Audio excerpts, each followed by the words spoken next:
Brother, കുറച്ച് നാളുകൾക്ക് ശേഷം എനിക്ക് തിരുവല്ല ചർച്ചിൽ സൂം മീറ്റിംഗിൽ അറ്റൻഡ് ചെയ്യാനായിട്ട് ദൈവം അവസരം തന്നതിനായിട്ട് കർത്താവിനെ സ്തുതിക്കുന്നു. ഒരു പ്രത്യേക സാഹചര്യത്തിലാണ് സത്യത്തിൽ ഇങ്ങനെ ഒരു അവസരം ദൈവം ഒരുക്കിയത്. നിങ്ങൾക്കറിയാമെന്ന് വിചാരിക്കുകയാണ്. ജൂസിക്ക് കഴിഞ്ഞ ആഴ്ചയിൽ ഒരു സർജറി ഉണ്ടായിരുന്നു. ആക്ച്വലി മാത്യു ജോർജ് ബ്രദർ എൻ്റെ അടുത്ത് കഴിഞ്ഞ ആഴ്ചയിൽ പറഞ്ഞ ഫാമിലി ലൈഫിനെ പറ്റി ഒരു ക്ലാസ് എടുക്കാനായിട്ടാണ്. അതായത് ഞാൻ ബ്രദറിൻ്റെ അടുത്ത് പറഞ്ഞു, തിരുവല്ല ചർച്ചിൽ ഉള്ള സൗകര്യമാർ എന്നേക്കാൾ വളരെ ഫാമിലി ലൈഫിൽ എക്സ്പീരിയൻസ് ഉള്ളവരും സ്പിരിച്വലും ആയിട്ടുള്ള ആൾക്കാരാണ്. അന്നേരം അവിടെ ഞാനൊരു ഫാമിലി ലൈഫിനെ പറ്റി ക്ലാസ് എടുക്കാൻ ആയിട്ട് അത്രയും യോഗ്യത ഉണ്ടെന്ന് എനിക്ക് തോന്നുന്നില്ല. അതുകൊണ്ട് ഞാനത് ക്ലാസ് എടുക്കുന്നില്ല. ഞാൻ അതിന് പകരം ദൈവം എന്നോട് ഇടപെട്ട പല കാര്യങ്ങൾ ഷെയർ ചെയ്യാമെന്ന് ഞാൻ പറഞ്ഞു. കഴിഞ്ഞ ഫെബ്രുവരിയിൽ ഞങ്ങൾ 20 വർഷം ഫാമിലി ലൈഫിൽ തികഞ്ഞു. ഞാനിപ്പോഴും ഓർക്കുന്നുണ്ട്, മാത്യു ജോർജ് ബ്രദറും ചർച്ചിലുള്ള അന്ന് ഒരുപാട് പേരുണ്ടായിരുന്നു. അവരെല്ലാവരും നിലമ്പൂർ വരികയും കല്യാണത്തിന് പങ്കെടുക്കുകയും കല്യാണം നടത്തുകയും ഒക്കെ ചെയ്ത കാര്യം ഇന്നലത്തെ പോലെ ഞാൻ ഓർക്കുന്നു. ഞാൻ പറഞ്ഞ പോലെ കഴിഞ്ഞ ആഴ്ചയിൽ ജൂസിക്കൊരു സർജറി ഉണ്ടായിരുന്നു. ഞാൻ പ്രാർത്ഥിച്ച എല്ലാവരെയും, പ്രത്യേകിച്ച് മാത്യു ജോർജ് ബ്രദറിനെ ഞാൻ പ്രത്യേകമായിട്ട് നന്ദി പറയുന്നു. ബ്രദർ ആ ദിവസം കൃത്യമായിട്ട് ഓർത്ത് എന്നെ വിളിക്കുകയും എനിക്ക് മെസ്സേജ് അയക്കുകയും പ്രാർത്ഥിക്കുകയും ഒക്കെ ചെയ്തു. പലപ്പോഴും പല സാഹചര്യങ്ങളിലാണ് നമ്മൾ ആരൊക്കെയാണ് നമ്മളെ ഓർക്കുകയും നമുക്ക് വേണ്ടി പ്രാർത്ഥിക്കുകയും ചെയ്യുന്നുള്ളത് കൂടുതൽ മനസ്സിലാക്കുന്നത് ചില സാഹചര്യങ്ങൾ കൂടെയാണ്. ഇത് ഞങ്ങൾ ഇവിടെ ഒരു സർജറി ചെയ്യാനായിട്ട് ഒരിക്കലും പ്ലാൻ ചെയ്തിരുന്നതല്ല. നാട്ടിൽ വരുന്ന സമയത്ത് സർജറി ചെയ്യാനായിട്ടൊരു പ്ലാൻ ഉണ്ടായിരുന്നു. പക്ഷെ പെട്ടെന്ന് പെയിൻ ഇവിടെ ഉണ്ടാവുകയും ഞങ്ങൾ ഒരു ഡയഗ്നോസിസിന് വേണ്ടിയിട്ട് പോവുകയും ആദ്യം ഡോക്ടേഴ്സ് പറഞ്ഞു, ആദ്യം സർജറിക്ക് അവിടെ ഒരു അബ്ഡോമിനിൽ ഒരു മാസ് ഉണ്ട്, അതിൻ്റെ ഒരു ബയോപ്സി എടുക്കണം. ബയോപ്സി എടുത്തിട്ട് അത് എന്തെങ്കിലും പ്രോബ്ലം ഉണ്ടായി ക്യാൻസറസ് ആണോ എന്നൊക്കെ ചെക്ക് ചെയ്തിട്ട് പിന്നെ മാത്രമേ ചെയ്യാൻ കഴിയത്തുള്ളൂ എന്ന് പറഞ്ഞു. പിന്നീട് അവർ പറഞ്ഞു, അല്ലാതെ ലാപ്രോസ്കോപ്പി വഴി ചെയ്യാനായിട്ട് ശ്രമിക്കാം. പക്ഷെ ലാപ്രോസ്കോപ്പി വഴി നോക്കുമ്പോൾ കോംപ്ലിക്കേഷൻ ഉണ്ടെങ്കിൽ അത് ഞങ്ങൾ ചെയ്യില്ല, അത് ചിലപ്പോൾ ഓപ്പൺ ആയിട്ട് സർജറി ചെയ്യേണ്ടി വരും എന്ന് പറഞ്ഞു. അങ്ങനെ സർജറിയുടെ അന്ന് വരെയും ഒരു ക്ലാരിറ്റി ഇല്ലായിരുന്നു ഇവരെങ്ങനെയാണ് ചെയ്യാൻ പോകുന്നത്. അവരും അത്ര ക്ലിയർ ആയിട്ട് പറഞ്ഞില്ല. അവർ പറഞ്ഞ ലാപ്രോസ്കോപ്പിയാണ് ഞങ്ങൾ പ്രിഫർ ചെയ്യുന്നത്, കാരണം ഓപ്പൺ സർജറിക്ക് വേറെ ശാരീരികമായിട്ടുള്ള പിന്നീടുള്ള റെസ്റ്റിന്റെ ഒക്കെ ആവശ്യം കാരണം എന്ന് പറഞ്ഞു. പക്ഷെ സർജറി തുടങ്ങി ഒരു അരമണിക്കൂർ കഴിഞ്ഞപ്പോൾ അവരെന്നെ വിളിച്ചിട്ട് പറഞ്ഞു, ഞങ്ങൾക്ക് ലാപ്രോസ്കോപ്പി വഴി ചെയ്യാനായിട്ട് കഴിയില്ല, ഇത് കോംപ്ലിക്കേറ്റഡ് ആണ്, സോ ഓപ്പൺ ആയിട്ടുള്ള സർജറി ചെയ്യണം എന്ന് പറഞ്ഞു. ഓൾമോസ്റ്റ് ഒരു 4 മണിക്കൂറോളം സർജറി നീണ്ടുപോയി. ഞാനിങ്ങനെ ഇവിടുത്തെ ഒരു രീതി എന്ന് പറഞ്ഞാൽ സ്ക്രീനിൽ കൂടി നമുക്ക് അതിന്റെ അപ്ഡേറ്റ്സ് മുഴുവൻ കാണാനായിട്ട് കഴിയും. അന്നേരം ഒരു 10-20 പേര് ഒരേ സമയം സർജറി നടക്കുന്നുള്ളതിൽ ഞാൻ നോക്കിയപ്പം ഈ സർജറി തുടങ്ങിയിട്ട് എല്ലാവരുടെയും കഴിഞ്ഞിട്ട് ഏറ്റവും അവസാനം ജൂസിയുടെ സർജറിയാണ് കഴിഞ്ഞത്. ഒരു കർത്താവ് ആ സാഹചര്യങ്ങൾ കൂടി എല്ലാം ദൈവം നടത്തി. കർത്താവിന്റെ കരം കൂടെയിരുന്നു. ജൂസി റിക്കവർ ആയിക്കൊണ്ടിരിക്കുന്നു. പ്രാർത്ഥിച്ച എല്ലാവർക്കുമുള്ള നന്ദി വീണ്ടും അറിയിക്കുന്നു. ഞാൻ ദൈവം ചെയ്ത് ആ സാഹചര്യങ്ങൾ കൂടി എനിക്ക് അതിന്റെ തലേ ദിവസം ദൈവം എൻ്റെ അടുത്ത് സംസാരിച്ച ഒരു വചനം, എന്നെ എൻകറേജ് ചെയ്ത ഒരു വചനത്തിൽ കൂടി ഞാൻ ചില കാര്യങ്ങൾ ഷെയർ ചെയ്യാനായിട്ട് ആഗ്രഹിക്കുകയാണ്. യെശയ്യാവിന്റെ പ്രവചനം അതിന്റെ 26-ാമത്തെ അധ്യായത്തിന്റെ 3-ാമത്തെ വാക്യം. മലയാളത്തിൽ ഇങ്ങനെയാണ്: സ്ഥിരമാനസൻ നിന്നിൽ ആശ്രയം വെച്ചിരിക്കുന്നതുകൊണ്ട് നീ അവനെ പൂർണ്ണ സമാധാനത്തിൽ കാക്കുന്നു.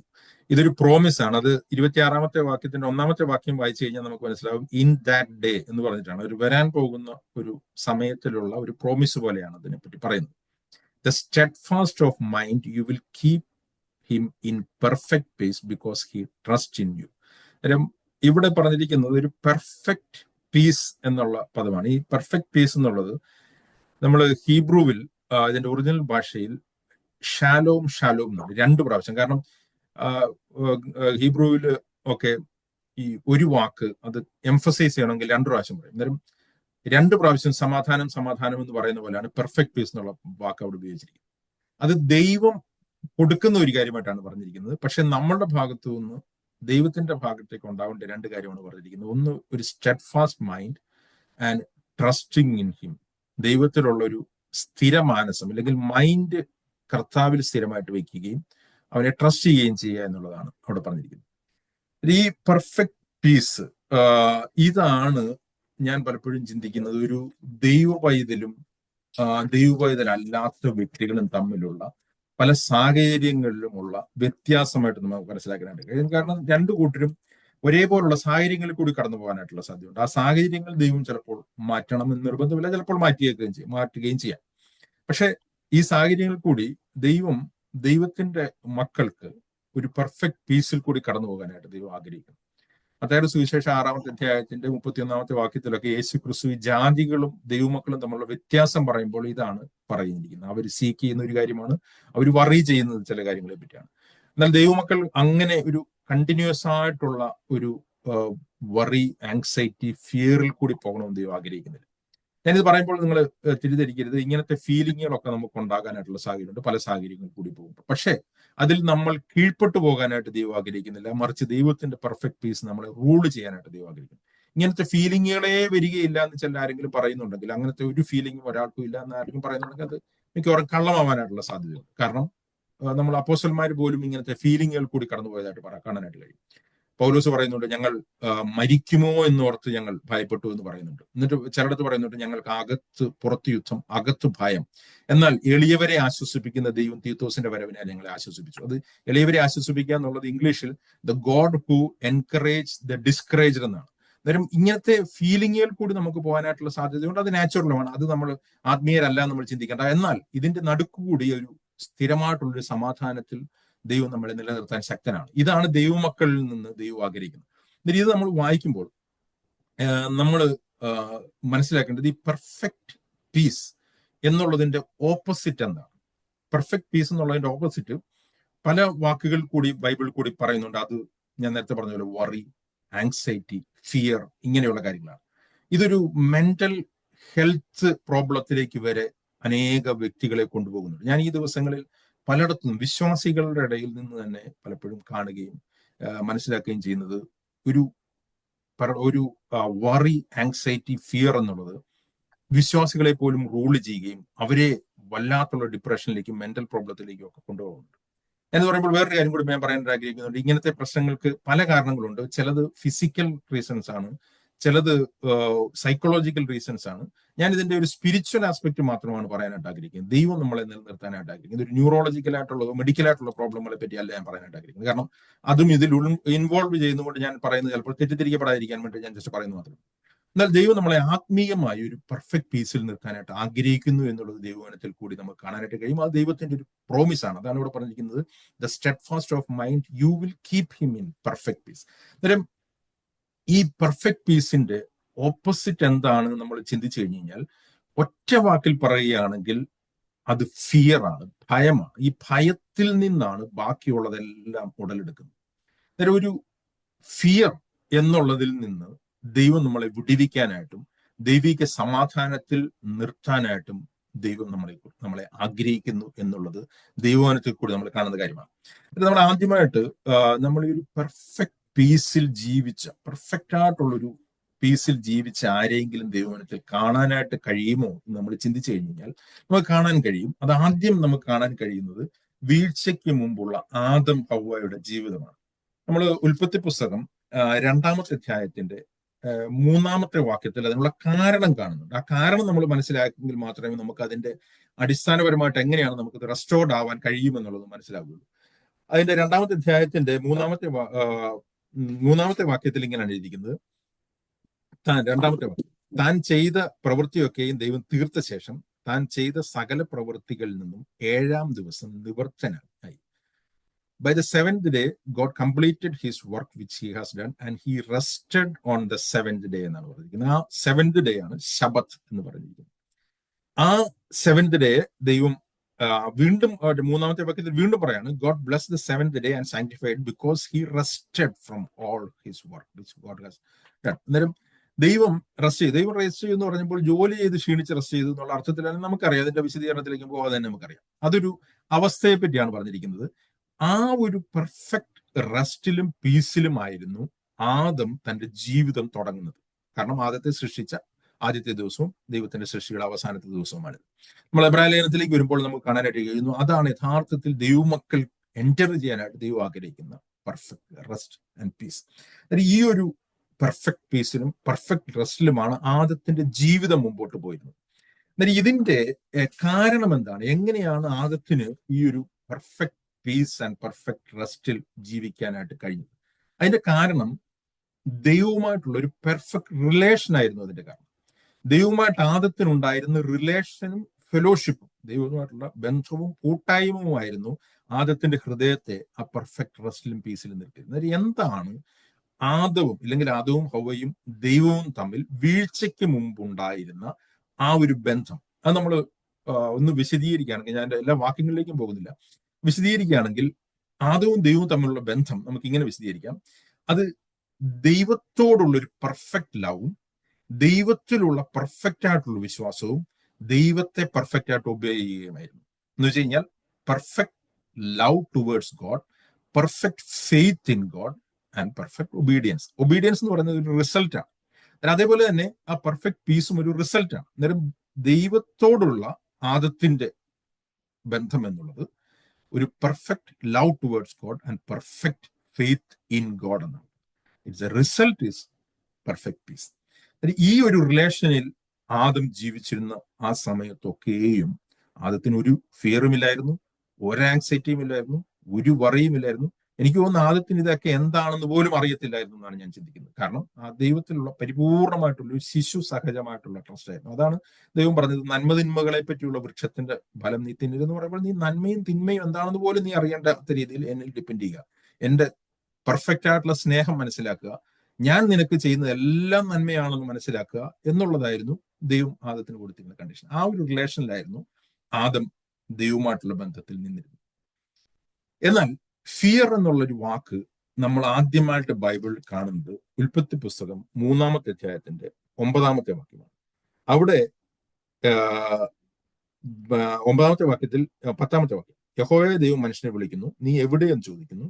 തോട്ടത്തിൽ നിന്റെ ഒച്ച കേട്ടിട്ട് ഞാൻ നഗ്നനാകൊണ്ട് ഭയപ്പെട്ടു ഒളിച്ചു എന്ന് ഞാൻ പറയുന്നു. ഇവിടെയാണ് നമ്മൾ ആദ്യമായിട്ട് ഫിയർ കാണുന്നത്. അവിടെ ഇരിക്കുന്നത് and I was afraid because I was naked so I heed myself. ഈ ഫിയറിൽ നിന്ന് പിന്നീട് പല കാര്യങ്ങളും ഉണ്ടാകുന്നുണ്ട്.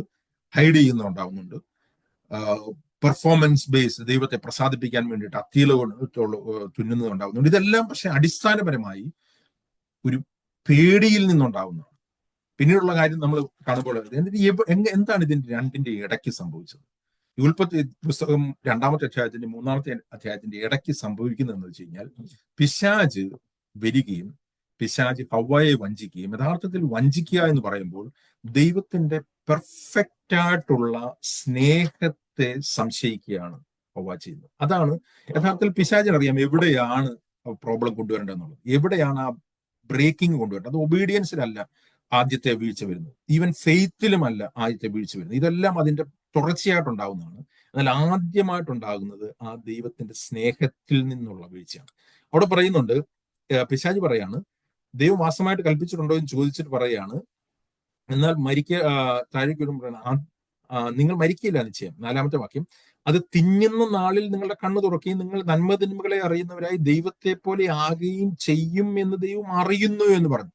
പിശാച് പറയാണ്, ദൈവം നിനക്ക് റെസ്ട്രിക്റ്റ് ചെയ്തിരിക്കുന്ന ഈ കാര്യം ദൈവം അറിയുന്നു, നീ ഇത് കഴിച്ചാൽ നല്ലതാണ്, നിനക്ക് നന്മയായിട്ടുള്ളൊരു കാര്യം ദൈവം തടഞ്ഞു വെച്ചിരിക്കുന്നു. ദൈവം നിന്നെ പൂർണ്ണമായിട്ടും സ്നേഹിക്കുന്നു എങ്കിൽ നിനക്ക് ഒരു തരത്തിലുള്ള നന്മയും ദൈവം മുടക്കുകയില്ല എന്നുള്ളതാണ്. അത് സത്യമാണ്, ദൈവം ഒരു നന്മയും മുടക്കുകയില്ല. പക്ഷെ ദൈവം മുടക്കുന്നത് നന്മയല്ല എന്ന് നമുക്ക് തിരിച്ചറിയാനായിട്ട് കഴിയണം. അതാണ് ദൈവത്തിലുള്ള യഥാർത്ഥ സ്നേഹത്തിൽ മാത്രമേ അത് മനസ്സിലാക്കാനായിട്ട് കഴിയത്തുള്ളൂ. അന്നേരം പിശാച് ഹവ്വയുടെ ഉള്ളിൽ കൊടുക്കുന്ന മെസ്സേജ്, ദൈവം നിന്നെ യഥാർത്ഥത്തിൽ സ്നേഹിക്കുന്നില്ല, ദൈവം നിന്നെ പെർഫെക്റ്റ്ലി സ്നേഹിക്കുന്നില്ല. ദൈവം പെർഫെക്റ്റ്ലി സ്നേഹിക്കുന്നുണ്ടെങ്കിൽ ദൈവം ആ ഒരൊറ്റ വൃക്ഷം നിന്റെ മുമ്പിൽ നിന്നും മുടക്കുകയില്ല, ദൈവം അതും നിനക്ക് ഓപ്പൺ ചെയ്തു തരുമായിരുന്നു. അവിടെയാണ് ആദ്യത്തെ പ്രശ്നം വരുന്നത്. അവിടെ ആദവും ഹവ്വയും ദൈവത്തിന്റെ സ്നേഹത്തിൽ നിന്ന് വീഴുന്നു, അതോടുകൂടി ദൈവത്തിൽ നിന്ന് വിശ്വാസത്തിൽ നിന്ന് വീഴുന്നു, അതോടുകൂടി ദൈവത്തെ ഡിസൊബേ ചെയ്യുന്നു. ഇതാണ് നമ്മൾ ഉൽപ്പത്തി പുസ്തകം 3-ാമത്തെ അധ്യായത്തിലേക്ക് വരുമ്പോൾ കാണുന്നത്. നമ്മൾ മുമ്പോട്ട് നോക്കുമ്പോൾ പിന്നീട് ഒരിക്കലും ഒരു മനുഷ്യനും ദൈവമായിട്ടൊരു പെർഫെക്റ്റ് പീസിലേക്ക് വരാനായിട്ട് കഴിഞ്ഞിരുന്നില്ല. നമ്മൾ യെശയ്യാപ്രവചനത്തിൽ പറഞ്ഞിരിക്കുന്ന പോലെ ഷാലോം ഷാലോം എന്ന് പറഞ്ഞിരിക്കുന്ന ആ ഒരു അവസ്ഥയിലേക്ക് വരാൻ കഴിഞ്ഞില്ല എന്നും, മനുഷ്യരെല്ലാം തന്നെ ഭീതിയുടെ അടിമത്തത്തിലായിരുന്നു എന്നും നമുക്ക് കാണാനായിട്ട് കഴിയും. അതാണ് നമ്മൾ എബ്രായ ലേഖനത്തിലേക്ക് വരുമ്പോൾ പറഞ്ഞിരിക്കുന്നത്, പിശാചിന്റെ അടിമത്തത്തിൽ മരണഭീതിയിലായിരുന്നു മനുഷ്യൻ പിന്നീട് എപ്പോഴും ഭീതിയായിരുന്നു ഇവനെ റൂൾ ചെയ്തത്. പിന്നെ ദൈവമായിട്ടുള്ള റിലേഷൻ ഒരു ഭീതിയുടെ അടിസ്ഥാനത്തിലായിരുന്നു നമുക്ക് മനസ്സിലാക്കാനായിട്ട്. എബ്രായ ലേഖനത്തിലേക്ക് വരുമ്പോഴൊക്കെ അത് എബ്രായ ലേഖനകർത്താവ് വളരെ വ്യക്തമായിട്ട് വിശദീകരിക്കുന്നുണ്ട്. എന്നാൽ നമുക്ക് പിന്നീട് മുമ്പോട്ട് പോകുമ്പോൾ ഏതെങ്കിലും ഒരു മനുഷ്യൻ ഒരു പൂർണ്ണ സമാധാനത്തിൽ ജീവിച്ചിട്ടുണ്ടോ എന്ന് നമ്മൾ നോക്കുകയാണെങ്കിൽ പിന്നീട് രണ്ടാമത് ഈ ഭൂമിയിൽ മനുഷ്യനായിട്ട് വന്ന യേശുക്രിസ്തു മാത്രമാണ് അങ്ങനെ ഒരു പെർഫെക്റ്റ് ആയിട്ടുള്ള ഒരു സമാധാനത്തിൽ ജീവിച്ചത് നമുക്ക് മനസ്സിലാക്കാനായിട്ട് കഴിയും. അതിന്റെ കാരണം എന്താ? അതിന്റെ കാരണം ഞാൻ നേരത്തെ പറഞ്ഞിരിക്കുന്ന പോലെ ദൈവവുമായിട്ടുള്ള ഒരു പെർഫെക്റ്റ് ലവിലും പെർഫെക്റ്റ് ഫെയ്ത്തിലും ജീവിച്ച ഏക മനുഷ്യൻ യേശുക്രിസ്തു ആയിരുന്നു. അന്നേരം യേശുക്രിസ്തുവിനെ പറ്റി ദൈവം, പിതാവായ ദൈവം പറയുന്ന ആദ്യത്തെ വാക്ക് എന്ന് പറയുന്നത് മത്തായിയുടെ സുവിശേഷം 3-ാമത്തെ അധ്യായത്തിന്റെ 12-ാമത്തെ വാക്യത്തിൽ യേശുക്രിസ്തുവിന്റെ സ്നാന സമയത്തെ പറ്റിയാണ്. അന്നേരം അവിടെ ദൈവം പറയുന്ന വാക്ക് അതിന്റെ 17-ാമത്തെ വാക്യത്തിൽ ഇങ്ങനെയാണ് ദൈവത്തിന്റെ ശബ്ദം കേൾക്കുന്നത്. And behold A voice came out of heaven, said, "This is my loving son." എന്റെ പ്രിയപുത്രൻ എന്നുള്ള മലയാളത്തിൽ എഴുതിയിരിക്കുന്നത്. ചില ട്രാൻസ്ലേഷൻ ബിലവഡ് എന്നാണ്. അതിന്റെ കറക്റ്റ് ട്രാൻസ്ലേഷൻ എന്ന് പറഞ്ഞു കഴിഞ്ഞാൽ ഞാൻ സ്നേഹിക്കുന്ന എന്റെ പുത്രൻ, ഇവനിൽ ഞാൻ പ്രസാദിച്ചിരിക്കുന്നതാണ്. അതായത് ദൈവം പ്രസാദിച്ചിരിക്കുന്നതോട് സ്നേഹിക്കുന്നതല്ല, അവിടെ ഇവിടെ പറഞ്ഞിരിക്കുന്നത് ഇവനെ ഞാൻ സ്നേഹിക്കുന്നു, ഇവനിൽ ഞാൻ പ്രസാദിച്ചിരിക്കുന്നതാണ്. അന്നേരം ദൈവത്തിന്റെ, പിതാവായ ദൈവത്തിന്റെ പുത്രനോടുള്ള ആദ്യത്തെ അവിടുത്തെ ആ കോൺവെർസേഷൻ പറഞ്ഞിരിക്കുന്നത് ഇതെന്റെ ഞാൻ സ്നേഹിക്കുന്ന പുത്രൻ എന്നുള്ളതാണ്. അനേക വാക്യങ്ങൾ കൂടി ഉണ്ട്, ഞാൻ അതിന്റെ വിശദീകരണത്തിലേക്ക് പോകുന്നില്ല. യേശുക്രിസ്തുവിന്റെ ദൈവത്തോടുള്ള അനുസരണത്തിന്റെ അടിസ്ഥാനം എന്താണ് എന്നുള്ളത് യേശുക്രിസ്തു തന്റെ വാക്കുകൾ പറയുന്നുണ്ട്. യോഹന്നാന്റെ സുവിശേഷം അതിന്റെ 14-ാമത്തെ അധ്യായത്തിന്റെ 31-ാമത്തെ വാക്യം, ജോൺ ചാപ്റ്റർ 14 വേഴ്സ് 31. അവിടെ യേശുക്രിസ്തു ഇങ്ങനെയാണ് പറഞ്ഞിരിക്കുന്നത്, എങ്കിലും ഞാൻ പിതാവിനെ സ്നേഹിക്കുന്നുവെന്നും പിതാവ് എന്നോട് കൽപ്പിച്ചതുപോലെ ഞാൻ ചെയ്യുന്നു എന്നും ലോകം അറിയട്ടെ എന്നാണ് പറഞ്ഞത്. So that the world may know that I love my father and do exactly as the father commanded me. യേശുക്രിസ്തു പിതാവിനെ അനുസരിച്ചത് ഒരു ഫിയറിന്റെ അടിസ്ഥാനത്തിലല്ല. യേശുക്രിസ്തു പിതാവിനെ അനുസരിച്ചത് വിശ്വാസത്തിന്റെ അടിസ്ഥാനത്തിലാണ്. എന്നാൽ അതിന്റെ ഏറ്റവും അടിസ്ഥാനമായിട്ടുള്ള കാര്യം എന്ന് പറഞ്ഞാൽ പിതാവിനെ പുത്രൻ സ്നേഹിക്കുന്നു എന്നുള്ളതാണ്. ഈ ഒരു സ്നേഹത്തിന്റെ അടിസ്ഥാനത്തിലാണ്, അല്ലെങ്കിൽ ഈ ഒരു ലവ് റിലേഷനിലാണ് യേശുക്രിസ്തു ജീവിച്ചത് എന്ന് നമുക്ക് മനസ്സിലാക്കാനായിട്ട് കഴിയും. എന്നാൽ നമുക്ക് അതുകൊണ്ട് തന്നെ കർത്താവ് ഒരു പെർഫെക്റ്റ് പീസിലായിരുന്നു എപ്പോഴും ജീവിച്ചിരുന്നത്. യേശുക്രിസ്തുവിന്റെ ജീവിതം എന്നുള്ളത് കംപ്ലീറ്റ് ആയിട്ട് നമ്മൾ യെശയ്യാ പ്രവചനത്തിൽ പറഞ്ഞിരിക്കുന്നത് പോലെ ഇറ്റ് വാസ് ഷാലോം ഷാലോം, പെർഫെക്റ്റ് പീസിലായിരുന്നു. അനേക സംഭവങ്ങൾ നമുക്ക് കാണാനായിട്ട് കഴിഞ്ഞ ഒരു സംഭവം മാത്രം നമുക്ക് എല്ലാവർക്കും അറിയാവുന്ന ഒരു സംഭവമാണ്. അത് മത്തായിയുടെ സുവിശേഷം 8-ാമത്തെ അധ്യായത്തിന്റെ 23-26 വാക്യങ്ങൾ. ഈ സംഭവം നമ്മൾ മർക്കോസ്, ലൂക്കോസ് ഒക്കെ റിപ്പീറ്റ് ചെയ്യുന്നുണ്ട്. അതായത് അവിടെയൊക്കെ വായിച്ചു കഴിഞ്ഞാൽ ഇതിന്റെ കൂടുതൽ വിശദീകരണം കാണാനായിട്ട് കഴിയും. മത്തായിയുടെ സുവിശേഷം 8-ാമത്തെ അധ്യായത്തിന്റെ 23 മുതലുള്ള വാക്യങ്ങൾ കാണുന്നത് നമ്മളൊരു യേശുക്രിസ്തുവും ശിഷ്യന്മാരും പടകിൽ കയറി വെള്ളത്തിൽ കൂടി പോകുന്നു. അവിടെ ഒരു വലിയ കൊടുങ്കാറ്റുണ്ടാകുന്നു. കൊടുങ്കാറ്റുണ്ടാകുമ്പോൾ അവിടെ നമ്മൾ മർക്കോസിന്റെ സുവിശേഷത്തിലാണോ ലൂക്കോസിന്റെ സുവിശേഷത്തിലാണോ തരത്തില്ല, നമ്മൾ അവിടെ എഴുതിയിരിക്കുന്ന യേശുക്രിസ്തു പടകിൽ കിടന്നുറങ്ങായിരുന്നു എന്ന് പറയുന്നിടത്ത് ഒരിടത്ത് പറയുന്നുണ്ട് ഒരു തലയിണ വെച്ച് കിടന്നുറങ്ങായിരുന്നു എന്ന് പറയുന്നത്. അന്നേരം അത്രയ്ക്ക് പെർഫെക്റ്റ്ലി കർത്താവ് പീസിലായിരുന്നു. പക്ഷെ ആ പീസ് കർത്താവിന്റെ ഉള്ളിൽ ആ പീസ് ഉണ്ടായിരുന്നെങ്കിലും ചുറ്റുമുള്ള സാഹചര്യം അവിടെ വായിക്കുന്നത് ഭയങ്കര ഭീതിജനകമായിട്ടുള്ള സാഹചര്യമായിരുന്നു. അവിടെ പറഞ്ഞിരിക്കുന്നത് പിന്നെ കടലിൽ വലിയ ഓളം ഉണ്ടായിട്ട് പടക് തിരകളാൽ മുങ്ങുമാറായി അവന് ഉറങ്ങുകയായിരുന്നു. അവർ അടുത്ത് നിന്ന് കർത്താവെ രക്ഷിക്കണമേ, ഞങ്ങൾ നശിച്ചു പോകുന്നു എന്ന് അവൻ പറഞ്ഞ് അവനെ ഉയർത്തി. അവൻ അവരോട്, അല്പവിശ്വാസികളെ, നിങ്ങൾ ഭീരുക്കളാകുന്നത് എന്ത്? Why you fear? നിങ്ങൾ എന്തുകൊണ്ട് പേടിച്ചു എന്ന് ചോദിച്ചിട്ട് പറഞ്ഞ ശേഷം എഴുന്നേറ്റ് കാറ്റിനെയും കടലിനെയും ശാസിച്ചപ്പോൾ വലിയ ശാന്തതയുണ്ടായി. ഇവിടെ ഇംഗ്ലീഷ് വായിച്ചു കഴിഞ്ഞാൽ ഇറ്റ് ബിക്കെയിം പെർഫെക്റ്റ്ലി കാം എന്നുള്ളതാണ്. ഈ പെർഫെക്റ്റ്ലി കാം എന്നുള്ളത് യേശുക്രിസ്തുവിന്റെ ഉള്ളിലെ ഒരു അവസ്ഥയെ പറ്റി കൂടി കാണിക്കുന്ന ഒരു കാര്യമാണ്. യേശുക്രിസ്തു പുറത്ത് പെർഫെക്റ്റ്ലി കാമാക്കി, പക്ഷെ പുറത്ത് ഭീതിജനകമായിട്ടുള്ള സംഭവങ്ങൾ ഉണ്ടായിരുന്നപ്പോഴും യേശുക്രിസ്തു ഉള്ളിൽ പെർഫെക്റ്റ്ലി കാമായിരുന്നു. എന്നാൽ നേരെ തിരിച്ച് ശിഷ്യന്മാരുടെ ഉള്ളിൽ വലിയ കാറ്റും കൊടുങ്കാറ്റുമായിരുന്നു. അവർ പെർപ്ലക്സായി, അവർ ഭീതിപ്പെട്ടു, അവർ ഭയപ്പെട്ടു, അവർ വറി ചെയ്തു. ഇതെല്ലാം ശിഷ്യന്മാർ അങ്ങനെ തന്നെയാണ് യേശുക്രിസ്തുവിന്റെ ജീവിതകാലം മുഴുവനും നമുക്ക് കാണാനായിട്ട് കഴിയും. യേശുക്രിസ്തുവിന്റെ മരണസമയം വരെയും അങ്ങനെ തന്നെയായിരിക്കും. അവർക്കൊരു വ്യത്യാസം ഉണ്ടായില്ല. അന്നേരം കർത്താവ് കാറ്റിനെയും കടലിനെയും ശാസിച്ച് അതിനെ കാമാക്കുന്നുണ്ട്. പക്ഷെ യേശുക്രിസ്തുവിന് ഈ ശിഷ്യന്മാരുടെ ഉള്ളിലുള്ള ഈ ഭീതിയെ കാമാക്കാനായിട്ട് കഴിയുന്നില്ല. അത് യേശുക്രിസ്തുവിന് അങ്ങനെ കഴിയുന്ന ഒരു കാര്യവും അല്ല എന്ന് നമുക്ക് മനസ്സിലാക്കാനായിട്ട് കഴിയും. അതുകൊണ്ടാണ് യേശുക്രിസ്തു പുറമേയുള്ള കാര്യങ്ങളെ ശാന്തമാക്കുന്നത്. പക്ഷെ ഇവരുടെ ഉള്ളിലുള്ള ഈ കലക്കവും ഈ വറീസും ഈ പെർപ്ലക്ഷനും ഭീതിയും ഒക്കെ തുടർന്നുകൊണ്ടേയിരുന്നു. എന്നാൽ യേശുക്രിസ്തുവിന്റെ ക്രൂശ് മരണത്തിന് മുമ്പ് കർത്താവ് ശിഷ്യന്മാർക്ക് വാഗ്ദത്വം ചെയ്യുന്ന ഒരു കാര്യമുണ്ട്. യേശുക്രിസ്തുവിന്റെ ഒരു ലോങ് കോൺവെർസേഷൻ യോഹന്നാന്റെ സുവിശേഷം നമ്മൾ 14-ാമത്തെ അധ്യായം മുതൽ 17-ാമത്തെ അധ്യായം വരെ കാണാനായിട്ട് കഴിയും. 17-ാമത്തെ അധ്യായത്തിൽ കർത്താവിന്റെ പ്രാർത്ഥനയാണ്. അന്നേരം 15-ന്റെ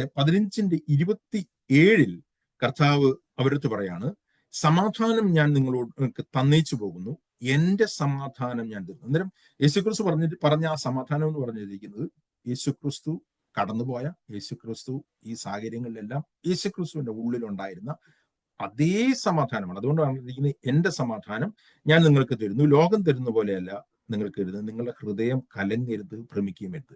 do not let your heart be troubled, not let be fearful എന്നാണ് പറഞ്ഞിരിക്കുന്നത്. ഈ ഒരു പീസ് കർത്താവിന് ശിഷ്യന്മാരിലേക്ക് ട്രാൻസ്ഫർ ചെയ്യാനായിട്ട് കഴിയും.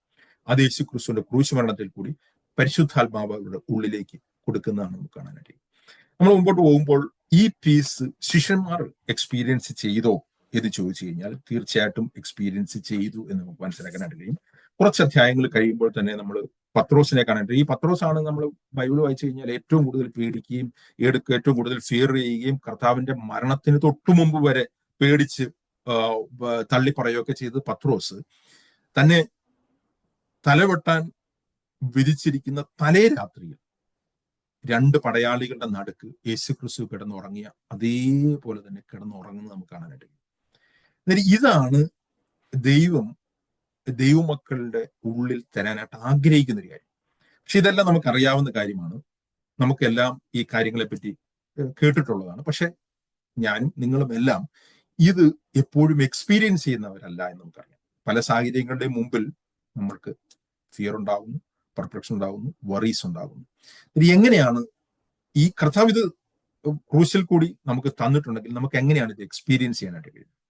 ഇതാണ് ദൈവത്തിന്റെ അടുത്ത് ഇടപെട്ട ഒരു കാര്യം. നമ്മൾ ഈ പത്രോസിന്റെ തന്നെ ജീവിതം നമ്മൾ ചിന്തിച്ചു കഴിഞ്ഞു കഴിഞ്ഞാൽ, പത്രോസ് 3 പ്രാവശ്യം യേശുക്രിസ്തുവിനെ ഭയം കൊണ്ട് തള്ളി പറയുന്നു. അതും ഒരു വേലക്കാരി സ്ത്രീയുടെ മുമ്പിൽ. അതിന്റെ അടിസ്ഥാനം എന്ന് പറഞ്ഞു കഴിഞ്ഞാൽ ഭയം തന്നെയായിരുന്നു, മരണഭയം കൊണ്ടാണ് തള്ളിക്കളയുന്നത്, അല്ലാതെ വേറൊന്നുമല്ല. 3 പ്രാവശ്യം പത്രോസ് യേശുക്രിസ്തുവിനെ തള്ളിക്കളയുമ്പോൾ യേശുക്രിസ്തു ഈ പത്രോസിനെ താനുമായിട്ടുള്ള ആ ഒരു റിലേഷനിലേക്ക് റെസ്റ്റോർ ചെയ്യുന്ന ഒരു സാഹചര്യമുണ്ട്. അത് യോഹന്നാന്റെ സുവിശേഷം അതിന്റെ അവസാനത്തെ അധ്യായത്തിലാണ്. അവസാനത്തെ അധ്യായം നിങ്ങൾ വായിച്ചു കഴിഞ്ഞാൽ അതിന്റെ 15-ാമത്തെ അധ്യായം മുതൽ നമുക്ക് എല്ലാവർക്കും അറിയാവുന്ന വാക്യങ്ങളാണ്. 3 പ്രാവശ്യം റെസ്റ്റോർ ചെയ്യുമ്പോഴും യേശുക്രിസ്തു തന്റെ സ്നേഹത്തിലേക്കാണ് ഈ പത്രോസിനെ റെസ്റ്റോർ ചെയ്യുന്നത്. അതിന്റെ 15-ാമത്തെ അധ്യായത്തിന്റെ അവസാനത്തെ അധ്യായത്തിൽ യോഹന്നാന്റെ സുവിശേഷം അതിന്റെ 21-ാമത്തെ അധ്യായത്തിന്റെ 15-ാമത്തെ വാക്യത്തിൽ കർത്താവ് ചോദിക്കുകയാണ്, നീ ഇവരിൽ അധികമായി എന്നെ സ്നേഹിക്കുന്നു എന്ന് ചോദിച്ചു. അതിന് കർത്താവെ, എനിക്ക് നിന്നോട് പ്രിയമുണ്ട് എന്ന് പറയുന്നു. അപ്പോൾ ഒരു റെസ്പോൺസിബിലിറ്റി ആയിരിക്കുന്നു. വീണ്ടും യോഹന്നാന്റെ മകനായ ശിമോനെ, നീ എന്നെ സ്നേഹിക്കുന്നു എന്ന് ചോദിക്കുന്നു. വീണ്ടും പത്രോസ്, എനിക്ക് നിന്നോട് പ്രിയമുണ്ടെന്ന് പറയുന്നു. കർത്താവ് റെസ്പോൺസിബിലിറ്റി ഏൽപ്പിക്കുന്നു.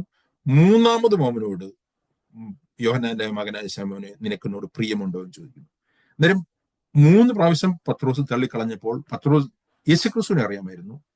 He has fallen from love. യേശുക്രിസ്തുമായിട്ടുള്ള ആ സ്നേഹബന്ധത്തിൽ നിന്നാണ് വീണത്. അതുകൊണ്ട് അത് റെസ്റ്റോർ ചെയ്തെങ്കിൽ മാത്രമേ അവന് ഫെയ്ത്തിൽ റെസ്റ്റോർ ചെയ്യാൻ കഴിയത്തുള്ളൂ, അവന് ഒബീഡിയൻസിലോട്ട് റെസ്റ്റോർ ചെയ്യാൻ കഴിയത്തുള്ളൂ എന്ന് അറിയാം. അടിസ്ഥാനപരമായിട്ട് ഞാൻ പറഞ്ഞത് എന്താണ് ഇതിന്റെ അടിസ്ഥാന പ്രോബ്ലം? എവിടെയാണ് ഈ പ്രശ്നം വന്നത്? പ്രശ്നം വന്നത് ആ സ്നേഹബന്ധത്തിലാണ്. അതിലേക്കാണ് ദൈവം നമ്മളെ റെസ്റ്റോർ ചെയ്യാനായിട്ട് ആഗ്രഹിക്കുന്നത്. ഇതാണ് യഥാർത്ഥത്തിൽ ഭയത്തിന്റെ ആന്റിഡോട്ടായിട്ട് ദൈവം പഠിപ്പിക്കുന്നത്. യോഹന്നാന്റെ സുവിശേഷം, യോഹന്നാൻ തന്നെ പരിചയപ്പെടുത്തുന്നത് യേശു ഏറ്റവും കൂടുതൽ സ്നേഹിച്ച ശിഷ്യനാണ്. ഞാൻ ആദ്യമൊക്കെ വിചാരിച്ചിട്ടുണ്ട് ഇതൊരു അഹങ്കാര വർത്തമാനമാണല്ലോ. ആർക്കെങ്കിലും യേശു പറയാണ് ഞാൻ ഏറ്റവും കൂടുതൽ സ്നേഹിച്ച ശിഷ്യൻ എന്ന് ഒരാളെ പറ്റി പറയുകയാണെങ്കിൽ കുഴപ്പമില്ല. അയാൾ എഴുതുമ്പോൾ അയാൾ പറയാണ് യേശു ഏറ്റവും കൂടുതൽ സ്നേഹിച്ച ശിഷ്യനും തന്നെ പരിചയപ്പെടുന്ന ഒരു പ്രൗഡായിട്ടുള്ള കാര്യമാണ്. പക്ഷെ യോഹന്നാൻ അറിയാമായിരുന്നു, യോഹന്നാന്റെ ഹൃദയത്തിൽ യോഹന്നാൻ യേശുക്രിസ്തുവിനെ സ്നേഹിക്കുന്നത് കൊണ്ട് ദൈവം തന്നെ എത്രമാത്രം സ്നേഹിക്കുന്നു എന്നുള്ള തിരിച്ചറിവ് യോഹന്നാൻ ഉണ്ടായിരുന്നു. അതുകൊണ്ടാണ് യോഹന്നാൻ എപ്പോഴും തന്നെ യേശു ഏറ്റവും സ്നേഹിച്ച ശിഷ്യൻ എന്ന് പറഞ്ഞിരിക്കുന്നത്. യോഹന്നാൻ എന്റെ റിലേഷൻ നമ്മൾ വായിച്ചു കഴിഞ്ഞു കഴിഞ്ഞാലും ഒരു ഫിയർ യോഹന്നാന് കാണാനായിട്ട് കഴിയുന്നില്ല. വെളിപാട് പുസ്തകത്തിലേക്ക് വരുമ്പോഴൊക്കെ അത് നമുക്ക് കാണാനായിട്ട് കഴിയുമെന്ന് നമുക്ക് പറയാൻ കഴിയും. യേശുക്രിസ്തുവിന്റെ മാറോട് ചേർന്നിരുന്ന് വളരെ പറഞ്ഞിരിക്കുന്നത്, വളരെ കാഷ്വലായിട്ട് യേശുക്രിസ്തുവിന്റെ ഇടപെടുന്ന ഒരു, യേശുക്രിസ്തുവിന് പല കാര്യങ്ങൾ ചോദിക്കാനുള്ള സ്വാതന്ത്ര്യം ഒക്കെ ഉള്ളൊരു വ്യക്തിയായിരുന്നു യോഹന്നാൻ. തന്റെ ലേഖനം എഴുതുമ്പോൾ യോഹന്നാൻ പറയാണ്, യോഹന്നാന്റെ സുവിശേഷ ലേഖനം അതിന്റെ 4-ാമത്തെ വാക്യം, 4-ാമത്തെ വാക്യത്തിന്റെ 17-ാമത്തെ 16 മുതലുള്ള വാക്യം, 16 ഇങ്ങനെ ദൈവത്തിന് നമ്മളുള്ള സ്നേഹത്തെ നാം അറിഞ്ഞും വിശ്വസിച്ചും ഇരിക്കുന്നു. ദൈവം സ്നേഹം തന്നെ. സ്നേഹത്തിൽ വസിക്കുന്നവൻ ദൈവത്തിൽ വസിക്കുന്നു, ദൈവം അവനിലും വസിക്കുന്നു. എന്നാൽ അടുത്ത വാക്യത്തിൽ എഴുതിയിരിക്കുകയാണ്, ന്യായവിധി ദിവസത്തിൽ നമുക്ക് ധൈര്യമുണ്ടാകുവാൻ തക്കവണ്ണം ഇതിനാൽ സ്നേഹം നമ്മോട് തികഞ്ഞിരിക്കുന്നു, അവൻ ഇരിക്കുന്നത് പോലെ ഈ ലോകത്തിൽ നാമും ഇരിക്കുന്നു. അവൻ എന്ന് പറഞ്ഞിരിക്കുന്നത് അവിടെ യേശുക്രിസ്തുവിനെയാണ്. യേശുക്രിസ്തു ഈ ഭൂമിയിൽ ആയിരിക്കുന്നത് പോലെ നാം ആയിരിക്കാനായിട്ട് ദൈവം നമ്മളെ കുറിച്ച് ആഗ്രഹിക്കുന്നു.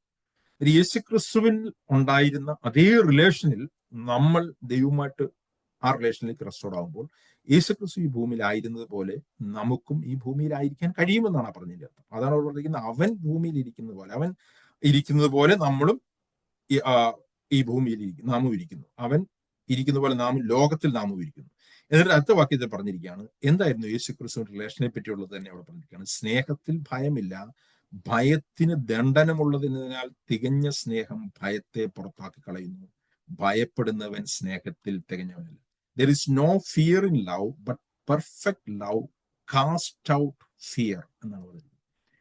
ഈ കാസ്റ്റിംഗ് ഔട്ട് എന്ന് പറയുന്നത് നമുക്കറിയാം, യേശുക്രിസ്തു പിശാചിനെ പുറത്താക്കി എന്ന് കാണാനായിട്ട് കഴിയും. പക്ഷെ ഇതേപോലെ നമ്മുടെ ഉള്ളിലുള്ള ഈ ഫിയറിനെ കാസ്റ്റ് ഔട്ട്, ഒരു ഭൂതത്തെ പുറത്താക്കുന്ന പോലെ കാസ്റ്റ് ഔട്ട് ചെയ്യുന്ന ഒരു കാര്യമാണ്. ഇതിനൊരു ഏതെങ്കിലും ഒരു വ്യക്തി നമ്മുടെ തലയിൽ നമ്മുടെ ഉള്ളിൽ നിന്ന് ഫിയറിനെ കാസ്റ്റ് ഔട്ട് ചെയ്യേണ്ട കാര്യമില്ല. അത് ചിലപ്പോൾ അവിശ്വാസികളുടെ ജീവിതത്തിൽ അങ്ങനെ വേണ്ടി വന്നേക്കാം, ഒരു ഭൂതബാധിതരുടെ ജീവിതത്തിൽ വന്നേക്കാം. രക്ഷിക്കപ്പെട്ടവരുടെ ജീവിതത്തിൽ ഈ ഫിയറിനെ എങ്ങനെയാണ് കാസ്റ്റ് ഔട്ട് ചെയ്യാനായിട്ട് കഴിയുന്നത്? ഇവിടെ പറഞ്ഞിരിക്കുകയാണ്, തികഞ്ഞ സ്നേഹം ഓട്ടോമാറ്റിക്കലി ഫിയറിനെ കാസ്റ്റ് ഔട്ട് ചെയ്യും. കാരണം എന്താണ്? Because fear involves torment. അവിടെ പറഞ്ഞിരിക്കുന്നത് പണിഷ്മെന്റ്, ടോർമെന്റ് എന്ന് പറഞ്ഞാൽ ഇതൊരു ടോർമെന്റ് ചെയ്യുന്ന ഒരു കാര്യമാണ്. നമ്മളെ കണ്ടിന്യൂസ് ആയി നമ്മളെ ഒരു കാര്യങ്ങളും ചെയ്യാൻ കഴിയാത്ത രീതിയിൽ, ദൈവത്തിന് പ്രയോജനപ്പെടാൻ കഴിയാത്ത രീതിയിൽ, ദൈവത്തിന് ഉപയോഗപ്പെടാൻ കഴിയാത്ത രീതിയിൽ നമ്മളെ ഫിയർ ചെയ്യുന്ന, നമ്മളെ ടോർമെന്റ് ചെയ്യുന്ന, നമ്മളെ പാരലൈസ് ആക്കി കളയുന്ന ഒരു കാര്യമാണ് ഫിയർ. അതുകൊണ്ട് ദൈവം പറഞ്ഞിരിക്കുകയാണ്, യോഹന്നാൻ പറയാണ്, ഭയത്തിൽ ദണ്ഡനമുള്ളതിനാൽ തികഞ്ഞ സ്നേഹം ഭയത്തെ പുറത്താക്കി കളയുന്നു, ഭയപ്പെടുന്നവൻ സ്നേഹത്തിൽ തികഞ്ഞവനല്ല എന്ന് പറഞ്ഞിരിക്കുന്നു. അന്നേരം നമുക്ക് ദൈവത്തിന്റെ സന്നിധിയിൽ ധൈര്യമുണ്ടാകാം. അതാണ് പറഞ്ഞിരിക്കുന്നത്, ന്യായവിധി ദിവസത്തിൽ നമുക്ക് ധൈര്യമുണ്ടാകുന്ന എങ്ങനെയാണ്? ദൈവത്തിന്റെ ന്യായവിധിയുടെ ഒരു ദിവസം വരുന്നു എന്ന് നമുക്കറിയാം. ആ ന്യായവിധിയുടെ ദിവസത്തിൽ നമുക്ക് ധൈര്യമുണ്ടാകുന്ന നമ്മുടെ പെർഫോമൻസ് വഴിയല്ല, നമ്മുടെ വിശുദ്ധ ജീവിതത്തിന്റെ വലിയ കൊടുമുടി കയറിയത് കൊണ്ടല്ല നമുക്ക് ദൈവത്തിന്റെ സന്നിധിയിൽ ഞാൻ ഇങ്ങനെ ജീവിച്ചത് കൊണ്ട് എനിക്ക് ഭയം കൂടാതെ നിൽക്കാൻ കഴിയുമെന്നല്ല ഇവിടെ പറഞ്ഞിരിക്കുന്നത്. ഇവിടെ പറഞ്ഞിരിക്കുന്നത്, if you are in perfected in love, ദൈവമായിട്ടുള്ള സ്നേഹത്തിൽ, ദൈവത്തിന്റെ സ്നേഹത്തിൽ നമ്മൾ തികഞ്ഞവരാണെങ്കിൽ നമുക്ക് ന്യായവിധി ദിവസത്തിലും ഭയം ഉണ്ടാവുകയില്ല, നമുക്ക് ഈ ഭൂമിയിലും ഭയം കൂടാതെ ജീവിക്കാൻ കഴിയും എന്നുള്ളതാണ് ദൈവം പറഞ്ഞിരിക്കുന്നത്. അതുകൊണ്ട് ഭയപ്പെടുന്ന മനസ്സിലായി. അന്നേരം സ്നേഹത്തിൽ നമ്മൾ ഫിയർ ഇങ്ങനത്തെ കാര്യങ്ങൾ വരുമ്പോൾ നമ്മൾ മനസ്സിലാക്കണം, നമ്മുടെ സ്നേഹത്തിൽ തികഞ്ഞു വരുന്നതിന്റെ ഒരു പ്രശ്നമാണ്. ഞാൻ നേരത്തെ പറഞ്ഞ പോലെ സ്പിരിച്വൽ കാര്യം മാത്രമാണ് ഞാൻ പറയുന്നത്, മെഡിക്കലോ അല്ലെങ്കിൽ സൈക്കോളജിക്കലോ കാര്യങ്ങളെ പറ്റിയൊന്നുമല്ല. അവിടെ പറഞ്ഞിരിക്കുകയാണ്, ഇപ്പോൾ നമുക്ക് ഒന്ന് എങ്ങനെയാണ് നമുക്ക് ദൈവത്തിന്റെ സ്നേഹത്തിൽ തികഞ്ഞു വരാൻ കഴിയുന്നത്? എങ്ങനെയാണ് നമുക്ക് ദൈവത്തിന്റെ സ്നേഹം നമ്മൾ തികഞ്ഞു വരുന്നത്? അത് നമുക്ക് ദൈവത്തോടുള്ള സ്നേഹം നമുക്ക് മാനുഫാക്ചർ ചെയ്തുണ്ടാക്കാൻ കഴിയുന്നതല്ല. ദൈവത്തോടുള്ള സ്നേഹം എന്നുള്ളത് റോമാലേഖനത്തിൽ പറയുന്നുണ്ട്, ആദ്യം ദൈവത്തോടുള്ള ആ സ്നേഹം എന്നുള്ളത് പരിശുദ്ധാത്മാവ് നമ്മുടെ ഉള്ളിൽ പകരുന്നതാണ്. പരിശുദ്ധാത്മാവിലാലാണ് ദൈവത്തിന്റെ സ്നേഹം നമ്മൾ തികഞ്ഞ് നിറഞ്ഞു വരുന്നത്. പക്ഷെ അവിടെ യോഹന്നാൻ അതിനുള്ള കാരണം പറയുന്നുണ്ട്, എങ്ങനെ നമുക്ക് ദൈവത്തിന്റെ സ്നേഹത്തിൽ തികഞ്ഞു വരാം. അടുത്ത വാക്യത്തിൽ പറഞ്ഞിരിക്കുകയാണ്, അവൻ ആദ്യം നമ്മെ സ്നേഹിച്ചത് കൊണ്ട് നാം അവനെ സ്നേഹിക്കുന്നു. അതാണ് മുകളിലേക്ക് ഉള്ള വാക്യത്തിലും പറഞ്ഞിരിക്കുന്നത്, 10-ാമത്തെ വാക്യം, നാം ദൈവത്തെ സ്നേഹിച്ചതല്ല, അവൻ നമ്മെ സ്നേഹിച്ച് തന്റെ പുത്രനെ നമ്മുടെ പാപങ്ങൾക്ക് പ്രായശ്ചിത്തമാകുവാൻ അയച്ചത് തന്നെ സാക്ഷാൽ സ്നേഹമാകുന്നു. അന്നേരം നമുക്ക് എങ്ങനെയാണ് ദൈവത്തിന്റെ സ്നേഹത്തിൽ തികഞ്ഞു വരാൻ കഴിയുന്നത്? ദൈവം നമ്മളെ ആദ്യം സ്നേഹിച്ചു എന്നും കർത്താവ് നമ്മളെ സ്നേഹിച്ച ആ കാര്യത്തെ പറ്റി യഥാർത്ഥത്തിൽ മെഡിറ്റേറ്റ് ചെയ്യുമ്പോൾ ദൈവം യേശുക്രിസ്തുവിന്റെ ആ സ്നേഹം നമ്മുടെ ഉള്ളിൽ യഥാർത്ഥത്തിൽ വെളിപ്പെടുത്തിക്കൊണ്ടേയിരിക്കും. ദൈവം നമുക്ക് റിവീൽ ചെയ്യും ദൈവത്തിന്റെ സ്നേഹം എത്രമാത്രം അഗാധമായിരുന്നു. അത് നമുക്ക് നമ്മൾ വാക്കുകൊണ്ട്, നമ്മൾ പ്രസംഗം കേട്ടതുകൊണ്ടോ ഒന്നും നമുക്ക് മനസ്സിലാവണമെന്നില്ല. ഞാൻ ഈ എത്ര ദൈവ സ്നേഹത്തെ പറ്റി വിവരിച്ചാലും അത് ചില വാക്കുകൾ മാത്രമാകും. നിങ്ങളുടെ ബുദ്ധിയിൽ അത് മനസ്സിലാകുമായിരിക്കും, പക്ഷെ നിങ്ങളുടെ ഹൃദയത്തിൽ അത് മനസ്സിലാകണമെന്നില്ല. എന്നാൽ ദൈവത്തിന്റെ പരിശുദ്ധാത്മാവ് ദൈവത്തിന്റെ യേശുക്രിസ്തു ക്രൂശിൽ സഹിച്ച ശരിക്കും കർത്താവിന്റെ സഹനം നമ്മൾ യഥാർത്ഥത്തിൽ മനസ്സിലാക്കിയാൽ ദൈവത്തിന്റെ പരിശുദ്ധാത്മ നമ്മുടെ ഉള്ളിൽ ദൈവത്തിന്റെ സ്നേഹം കൊണ്ട് നിറയ്ക്കുമെന്നാണ് ഞാൻ ചിന്തിക്കുന്നത്. ഞാൻ എന്റെ വിശദീകരണത്തിലേക്ക് പോകാനായിട്ട് കാരണം ഒന്നും വാക്കുകൾ കൂടി വിശദീകരിക്കാൻ കഴിയുന്നില്ല. പക്ഷെ ദൈവം ചിലപ്പോൾ എനിക്ക് കാണിച്ചു തന്നിട്ടുണ്ട്. ഞാൻ വിശ്വസിക്കുന്നത് കർത്താവിനെ പോലെ ശാരീരികമായിട്ടും മാനസികമായിട്ടും ആത്മീയമായിട്ടും സഫർ ചെയ്ത ഒരു മനുഷ്യൻ ഭൂമിയിലില്ലെന്നുള്ളതാണ്. അത് നമുക്ക് വിശദീകരിക്കാൻ കഴിയുന്നതാണ്. നമ്മൾ ഈ ഗെത്സമനയിൽ, ഞാൻ ചിന്തിക്കുന്നത് ഈ ഗെത്സമനയിലാണ് യേശു ക്രിസ്തു ഏറ്റവും കൂടുതൽ മാനസികമായിട്ട് സ്ട്രഗിൾ ചെയ്യുന്നത്. കർത്താവ് ഒരു പെർഫെക്റ്റ് പീസിലായിരുന്നു എന്ന് നമുക്ക് കാണാനായിട്ട് കഴിയും ജീവിതത്തിന്റെ അവസാനം വരെയും. പക്ഷെ ഗെത്സമനയിലെ ആ ഇൻസിഡന്റ് ഞാൻ അതിലേക്ക് പോകുന്നില്ല. നിങ്ങൾ 4 സുവിശേഷങ്ങളിൽ നിന്നും വായിച്ചു കഴിഞ്ഞു കഴിഞ്ഞാൽ വ്യത്യസ്തമായിട്ടുള്ള സംഭവങ്ങൾ വായിച്ചു കഴിഞ്ഞാൽ നമുക്ക് മനസ്സിലാവും യേശു ക്രിസ്തു ഭയപ്പെട്ടു, യേശു ക്രിസ്തു പെർപ്ലക്സ് ആയി, യേശു ക്രിസ്തു വ്യാകുലപ്പെട്ടു, ട്രബിൾഡായി, വേർപ്പ് രക്തമാകുന്ന രീതിയിൽ യേശു ക്രിസ്തു വിഷമത്തിൽ കൂടി കടന്നുപോയി. അതൊരു മാനസികമായിട്ടുള്ള സ്ട്രഗിൾ ആയിരുന്നു. യേശു ക്രിസ്തു അതിനുശേഷം ശാരീരികമായിട്ടുള്ള സ്ട്രഗിളിൽ കൂടി കടന്നുപോയി. യേശു ക്രിസ്തു ക്രൂശിൽ വെച്ച് സ്പിരിച്വൽ ആയിട്ടുള്ള യഥാർത്ഥത്തിലുള്ള വേർപാടിലേക്കും കടന്നുപോയി. ഇതൊക്കെ ഒരു തിയോളജിക്കലി എക്സ്പ്ലെയിൻ ചെയ്യാൻ കഴിയുന്ന കാര്യങ്ങളല്ല, അതുകൊണ്ടാണ് ഞാൻ അതിലേക്ക് പോകാത്തത്. പക്ഷെ അത് സത്യമാണ്. അതിന്റെ കാരണം എന്ന് പറയുന്നത് ദൈവം ഒരു മനുഷ്യൻ ഈ 3 മേഖലയിലും ഒരു ദൈവവുമായിട്ടുള്ള ബന്ധത്തിൽ ഹീൽഡ് ആവണമെന്ന് ദൈവം ആഗ്രഹിക്കുന്നു. അതുകൊണ്ടാണ് യെശയ്യാപ്രവചനത്തിൽ പറഞ്ഞിരിക്കുന്നത് നമ്മുടെ സമാധാനത്തിനായിട്ടുള്ള ശിക്ഷ അവന്റെ മേലായി, അവന്റെ അടിപ്പിണരുകളാൽ നമുക്ക് സൗഖ്യം വന്നിരിക്കുന്നു. യേശുക്രിസ്തു കടന്നുപോയ ഈ സാഹചര്യങ്ങൾ നമ്മളെ യഥാർത്ഥമായിട്ടുള്ള ദൈവമായിട്ടുള്ള പെർഫെക്റ്റ് പീസിലേക്ക് റെസ്റ്റോർ ചെയ്യാനായിട്ടും നമ്മളിൽ നിന്ന് ഭയത്തെയും നമ്മളിൽ നിന്ന് വറീസിനെയും നമ്മളിൽ നിന്ന് ആങ്സൈറ്റികളെയും ഇങ്ങനത്തെ കാര്യങ്ങളെ മാറ്റാനായിട്ടും ഒരു സ്ഥിരമാനസൻ ദൈവത്തിൽ ആശ്രയം വയ്ക്കുമ്പോൾ അവനെ ഒരു സ്ഥിരമായിട്ടുള്ള സമാധാനത്തിൽ കാക്കാൻ വേണ്ടിയാണ് ഞാൻ പറഞ്ഞത്. ദൈവത്തിന്റെ സ്നേഹം നമുക്ക് എങ്ങനെയാണ് മനസ്സിലാക്കാനായിട്ട് കഴിയുന്നത്? നമുക്ക് ഒരു പരിധിയിൽ കൂടുതൽ നമ്മുടെ ബുദ്ധിയിൽ നിന്ന് മനസ്സിലാക്കാനായിട്ട് കഴിയത്തില്ല. എന്നാൽ പരിശുദ്ധാത്മാവിന് അത് നമുക്ക് വെളിപ്പെടുത്തി തരാനായിട്ട് കഴിയും. അതുകൊണ്ടാണ് ഈ എഫേസ്യ ലേഖനത്തില് പൗലോസ് എഫേസ്യ വിശ്വാസികൾക്ക് ലേഖനം എഴുതുമ്പോൾ കുറെ കാര്യങ്ങളൊക്കെ പറഞ്ഞതിന് ശേഷം പൗലോസ് ഇവർക്ക് വേണ്ടിയിട്ട് പ്രാർത്ഥിക്കുകയാണ്. അത് എഫേസ്യ ലേഖനം അതിന്റെ 3-ാമത്തെ അധ്യായത്തിന്റെ 17-ാമത്തെ വാക്യം മുതൽ പൗലോസ് പല കാര്യങ്ങളും പറയുന്നുണ്ട്. പക്ഷെ ഇതിന്റെ അവസാനം പൗലോസിന് മനസ്സിലാവുകയാണ് ഈ പറയുന്ന കാര്യങ്ങളൊക്കെ ഇവർക്കൊരു തിയോളജിക്കൽ തിയറിക്ക് അപ്പുറത്തേക്ക് മനസ്സിലാക്കാനായിട്ടുള്ള സാധ്യതയില്ല. അതുകൊണ്ട് പൗലോസ് ഇവർക്ക് വേണ്ടി പ്രാർത്ഥിക്കുകയാണ്. അവിടെ 14-ാമത്തെ വാക്യത്തിൽ പറയുന്നത്, അതു നിമിത്തം ഞാൻ സ്വർഗത്തിലും ഭൂമിയിലുമുള്ള സകല കുടുംബത്തിലും പേര് വരുവാൻ കാരണമായ പിതാവിന്റെ സന്നിധിയിൽ മുട്ടുകുത്തുന്നു എന്ന് പറഞ്ഞിട്ട് പറയാണ്, ക്രിസ്തു നിങ്ങളുടെ ഹൃദയത്തിൽ വസിക്കേണ്ടതിനും വരം നൽകേണ്ടതിനും നിങ്ങൾ സ്നേഹത്തിൽ വേരൂന്നി അടിസ്ഥാനപ്പെട്ടവരായി വീതിയും നീളവും ഉയരവും ആഴവും, ദൈവത്തിന്റെ സ്നേഹത്തിന്റെ വീതിയും നീളവും ഉയരവും ആഴവും എന്ത് എന്ന് സകല വിശുദ്ധന്മാരോടുകൂടി ഗ്രഹിക്കാനും പരിജ്ഞാനത്തെ കവിയുന്ന ക്രിസ്തുവിന്റെ സ്നേഹത്തെ അറിയുവാനും പ്രാപ്തരാകുകയും ദൈവത്തിന്റെ എല്ലാ നിറവിനോളം നിറഞ്ഞു വരികയും ചെയ്യണം എന്ന് ഞാൻ പ്രാർത്ഥിക്കുന്നു. എന്നിട്ട് പറയാണ്, ഇത് പരിശുദ്ധാത്മാവ്, നമ്മൾ വസിക്കുന്ന പരിശുദ്ധാത്മാവിനാൽ ദൈവത്തിന് ചെയ്തെടുക്കാം. അന്നേരം ഉള്ളി ത്രൂ ദ ഹോളി സ്പിരിറ്റ്, പരിശുദ്ധാത്മാവിൽ കൂടി മാത്രമേ ദൈവത്തിന് ഒരു വ്യക്തിയുടെ ഉള്ളിൽ ദൈവത്തിന്റെ സ്നേഹം നിറയ്ക്കാനായിട്ട് കഴിയത്തുള്ളൂ. അതിൽ കൂടി മാത്രമേ കർത്താവിന് അവനെ ഒരു പെർഫെക്റ്റ് പീസിലേക്ക് കൊണ്ടുവരാനായിട്ട് കഴിയൂ. ഇത് മാനുഷികമായിട്ട് അസാധ്യമായതുകൊണ്ടാണ് പൗലോസ് പ്രസംഗമോ ലേഖനമൊക്കെ എഴുതിയിട്ട് പ്രാർത്ഥനയിലേക്ക് മാറുന്നത്. അന്നേരം അവിടെ ഇംഗ്ലീഷ് വായിച്ചു കഴിഞ്ഞാൽ മനസ്സിലാവും, അവിടെ ഇരിക്കുന്നത് ഈ ഏബിൾ ടു കോംപ്രിഹെൻഡ്, ഈ പരിജ്ഞാനത്തെ കവിയുന്ന ദൈവത്തിന്റെ സ്നേഹത്തെ അറിയുവാൻ, which surpasses, to know the love of Christ which surpasses knowledge എന്നാണ്. അന്നേരം നോളജിനെ സർപ്പാസ് ചെയ്യുന്ന ദൈവത്തിന്റെ സ്നേഹത്തിനെ നോ ചെയ്യാനായിട്ട് നിങ്ങൾക്ക്, അന്നേരം അറിവിനെ സർപ്പാസ് ചെയ്യുന്ന ദൈവത്തിന്റെ സ്നേഹത്തെ അറിയാൻ നിങ്ങൾക്ക് കഴിയണം. അതെങ്ങനെയാണ് കഴിയുന്നത്? നമുക്ക് അറിവ് കൊണ്ട് കഴിയുന്ന ഒരു കാര്യമല്ല, ദൈവത്തിന്റെ പരിശുദ്ധാത്മാവ് നമുക്ക് അറിയാനായിട്ട് അതിനെ സഹായിക്കുകയാണ് ചെയ്യുന്നത്. അങ്ങനെ വരുമ്പോൾ നമുക്ക് ദൈവത്തിന്റെ സ്നേഹം നമുക്ക് അറിയാനായിട്ട് കഴിയും, ദൈവത്തിന്റെ പരിശുദ്ധാത്മാവിനാൽ നമുക്ക് നിറഞ്ഞു വരാനായിട്ട് കഴിയും. അങ്ങനെ വരുമ്പോൾ നമുക്ക് യഥാർത്ഥത്തിൽ കർത്താവിന് നമ്മളെ ഏത് സാഹചര്യത്തിലും ഒരു പെർഫെക്റ്റ് പീസിൽ കൂടി നമ്മളെ നടത്തുകയും നമ്മളെ നിലനിർത്തുകയും ചെയ്യാനായിട്ട് കഴിയും. ഞാൻ നേരത്തെ ആദ്യം പറഞ്ഞതുപോലെ ഇതിന്റെ ഇങ്ങനത്തെ ഫീലിങ്ങുകളെല്ലാം നഷ്ടപ്പെടുമെന്നോ നമ്മളൊരു വേറൊരു രീതിയിലേക്ക് മാറുമെന്നല്ല, പക്ഷെ ഈ ഫീലിങ്ങുകളുടെ എല്ലാം നടുവിൽ തന്നെ ഇതൊക്കെ ഉണ്ടാകുമ്പോൾ തന്നെ കർത്താവിന്റെ പീസിൽ നമ്മളെ റൂൾ ചെയ്യാനായിട്ട് കർത്താവിന് കഴിയുമെന്നുള്ളതാണ് ദൈവം പഠിപ്പിക്കുന്നത്. അങ്ങനെ ഒരു റിലേഷനിലേക്കും അങ്ങനെ ഒരു ഫെലോഷിപ്പിലേക്കും നമ്മൾ റെസ്റ്റോർഡ് ആവണമെന്നും അങ്ങനെ നമ്മൾ ഈ ലോകത്തിൽ യഥാർത്ഥത്തിൽ കർത്താവിന്റെ സാക്ഷികളായിട്ട് നിൽക്കണമെന്നും ദൈവം നമ്മളെ കുറിച്ച് ആഗ്രഹിക്കുന്നു. ഇതാണ് യേശുക്രിസ്തുവിൽ കൂടി ദൈവം നമുക്ക് തരാനായിട്ട് ആഗ്രഹിക്കുന്ന ഏറ്റവും പ്രധാനപ്പെട്ട കാര്യം. ദൈവം നമ്മളെ സഹായിക്കട്ടെ. പ്രാർത്ഥന ഞങ്ങളെ തുടർന്ന് ഓർക്കുക. Praise the Lord. Thank you dear brother. ദൈവത്തിന് നന്ദി പറയാം. പ്രിയ സഹോദരനിലൂടെ പ്രത്യേകിച്ചും ഈ അടുത്ത ദിവസങ്ങളിൽ കൂടുതലായിട്ട് അനുഭവിച്ച ജീവിത അനുഭവങ്ങളുടെ വെളിച്ചത്തിലാണ് നാം ഈ വചനങ്ങൾ കേട്ടത്.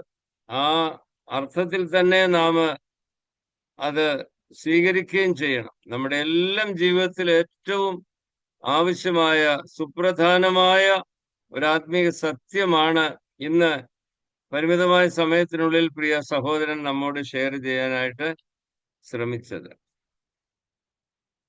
കർത്താവ് തന്റെ മക്കളായ നമുക്ക് വാഗ്ദത്തം ചെയ്തിരിക്കുന്ന ഏറ്റവും വലിയ കാര്യം, നമ്മൾ ചിലപ്പോൾ പറയുമായിരിക്കും പാപക്ഷമ, നിത്യജീവൻ, ഇതെല്ലാം സത്യമായിരിക്കെ തന്നെ വാസ്തവത്തില് ഈ പാർട്ടിംഗ് ഗിഫ്റ്റ് എന്നുള്ള നിലയിൽ നമുക്കറിയാം, നമ്മളെ ഏറ്റവും സ്നേഹിക്കുന്ന നമ്മുടെ പ്രിയപ്പെട്ട ആരെങ്കിലും ഇപ്പോൾ വിവാഹം കഴിച്ചതിന് ശേഷം കുറെ നാളുകൾ ഒരുമിച്ച് താമസിച്ചിട്ട് ഗൾഫിലോ വിദേശത്ത് എവിടെയെങ്കിലുമോ കുറെ നാളത്തേക്ക് തൽക്കാലത്തേക്കാണെങ്കിലും പോകുന്ന ഒരു ഭർത്താവ് പോകുന്ന സമയത്ത് താൻ ഏറ്റവും സ്നേഹിക്കുന്ന തന്റെ ഭാര്യയ്ക്ക് കൊടുക്കുന്ന ഒരു വിലയേറിയ ഗിഫ്റ്റ്, അതിന്റെ വില അതിന്റെ വലിപ്പത്തെ ഒന്നും ആശ്രയിച്ചല്ല ഇരിക്കുന്നത്. ആ ഗിഫ്റ്റ് എല്ലാ ദിവസവും ആ പ്രതിസ്തുത വധു ഓർമ്മയിൽ വെക്കും, അത് വിലയുള്ളതായിട്ട് എണ്ണും. നമ്മുടെ കർത്താവ് തന്റെ ശിഷ്യന്മാർക്ക് നൽകിയ പാർട്ടിംഗ് ഗിഫ്റ്റ് എന്ന് പറയുന്നത് എന്താണ്? നിങ്ങളുടെ ഹൃദയം കലങ്ങിപ്പോകരുത് എന്ന് പറഞ്ഞ കർത്താവ് പറഞ്ഞു, എന്റെ സമാധാനം ഞാൻ നിങ്ങൾക്ക് തരുന്നു. എന്റെ സമാധാനം ലോകം തരുന്ന പോലെയല്ല. അപ്പോൾ പെർഫെക്റ്റ് പീസ്, നമ്മള് യെശയ്യാപ്രവചനത്തിൽ ആദ്യം വായിച്ച വാക്യത്തിൽ എന്താണ് നമ്മൾ കേട്ടത്? സ്ഥിരമാനസൻ നിന്നിൽ ആശ്രയം വെച്ചിരിക്കുന്നുണ്ട്, നീ അവനെ പൂർണ്ണ സമാധാനത്തിൽ കാക്കും. Perfect piece.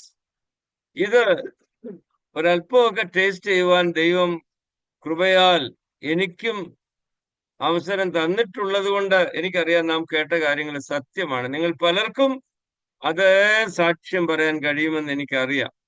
അതുകൊണ്ട് ആ പെർഫെക്റ്റ് പീസിന്റെ ഓപ്പോസിറ്റ് ആയിട്ടുള്ള കാര്യം ഒരളവിലല്ലെങ്കിൽ മറ്റൊരളവിൽ വിശ്വാസികളായ കർത്താവിന്റെ മക്കളായ സഭയിൽ അംഗങ്ങളായിരിക്കുന്ന നാം എല്ലാവരും അനുഭവിക്കുന്ന കാര്യമാണ്, അല്ലെങ്കിൽ നാം സ്ട്രഗിൾ ചെയ്യുന്ന ഏറിയാണ്. അത് എന്താണ്?